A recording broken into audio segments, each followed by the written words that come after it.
mund t'i përmbledhim tërë ato që i duhet njeriut në bazë asaj që dietarët e kanë përmendur në dy gjëra kryesore. Të parën, dietarët e kanë quajtur përmallim dhe e dim ndikimin e përmallimit dhe mallëngjimin tek njeriu. Dhe e dyta mund të emërtohet me syqelsi përballë mirësive dhe begative të Ramazanit. Përmallimi për çfarë? Ne e dim se Zoti i Mënduar në Ramazan hap dyert e mirësisë si në asnjë muaj tjetër. Dhe përderisa bëhet fjalë për një derdhje mirësie të pakufishme, të pafundme që kemi shumë nevojë për të, mendoj se përmallimi ngjallet tek ne që sa më shpejt të bëhemi pjesë atij muaji. Zoti i Mënduar në çdo natë të Ramazanit fal në masë të madhe njerëz të cilët nuk kanë arritur të falen për 11 muaj, kanë dështuar, nuk ja kanë arritur që të dalë në bregun e faljes dhe kërkimfaljes dhe keqardhjes.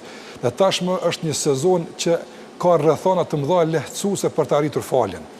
Dhe çdo kush i cili e ka më rëndësi faljen dhe pajtimin me Zotin dhe besoj që gjithë e kemi këtë më rëndësi, mendoj që përmallohet që sa më shpejt vijë ky muaj. Tjetra që dietarët e kanë përmendur në këtë rast është se besimtari është në një kështjell, apo që nga njëra anë është i sulmuar dhe për 11 muaj është lodhur kjo kështjell së rezistuari.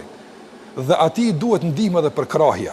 Dhe ai ka lajmëruar për ndihmën dhe është lajmëruar se po vije ndihma. Dhe paramendo një sy e ka tek porta kur po hapet nga ana e armikut, ndërsa syrin tjetër e ka ana e miqve kur do vinë ti ndihmojnë.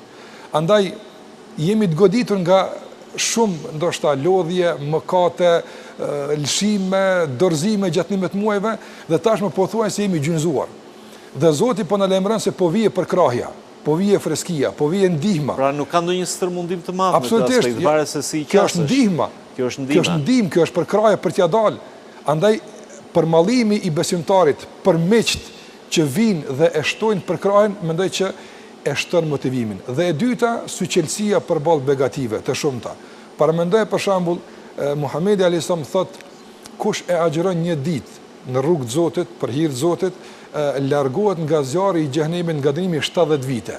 Kjo është kalkulim me agjerim vullnetar, ndërsa dallimi mes agjerimit vullnetar dhe agjerimit obligativ është i pakalkulueshëm.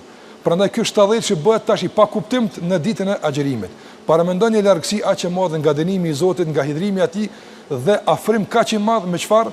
Me një privim i cili do të thotë krahas shumë dobive, dobia kryesore është se na bën që praktikisht t'ia dëshmojmë Zotit qëndrueshmërinë tonë në këtë besim. Prandaj mendoj që çdo kush prej neve e ka më rëndësi t'ia dalë në këtë betejë, nga se turpi para Allahut është ai i cili tek e fundit na bën që t'ia dalim.